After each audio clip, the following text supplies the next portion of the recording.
చాలా రోజుల తర్వాత ఒక మంచి ఎపిసోడ్ చూసాము అన్న ఫీలింగ్ అయితే కలిగింది.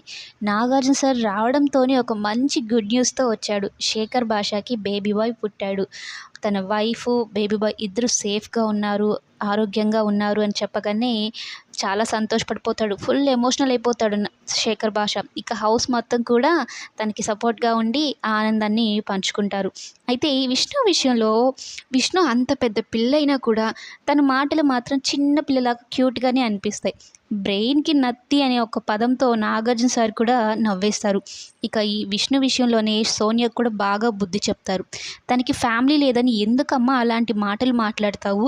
నీకు ఫ్యామిలీ ఉంది, తనకి ఫ్యామిలీ లేదనా? అలా ఎలా మాట్లాడతావు? ఒక మాట మాట్లాడేటప్పుడు ఆలోచించి మాట్లాడు. అది ఎంత హర్టింగ్‌గా ఉంటుందో ఎక్స్‌పీరియన్స్ చేస్తేనే తెలుస్తుంది అన్నట్టుగా.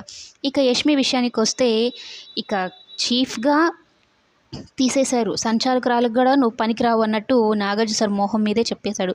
ఇక సీత ఆటని మాత్రం మెచ్చుకున్నారు. బాగా ఆడుతున్నావు, ఫుడ్ కోసమే ఇంతలా ఆడుతున్నావు అంటే ఇక ప్రైజ్ మనీ కోసం ఇంకెంత ఆడాలో చూడు అన్నట్టుగా. ఇక మొత్తం మీద యష్మి, నైనిక చీఫ్స్ అనేవి పోయాయి. ఇక చీఫ్‌లనేది ఇద్దరే ఉంటారు. అది కూడా నిఖిల్ ఆల్రెడీ చీఫ్‌గా కంటిన్యూ అవుతున్నాడు. అభయ్ కొత్తగా చీఫ్ అయ్యాడు.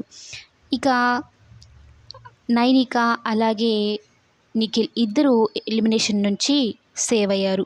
మొత్తానికి ఎపిసోడ్ అయితే చాలా మంచిగా అనిపించింది. యష్మి పొగరు దిగిందనే చెప్పాలి.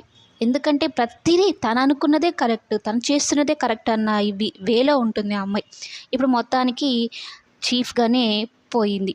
ఇక వీళ్ళిద్దరూ చీఫ్‌గా ఉన్నప్పుడు ఎలా ఉండబోతుందో గేమ్ అనేది కమింగ్ ఎపిసోడ్స్‌లో చూద్దాం.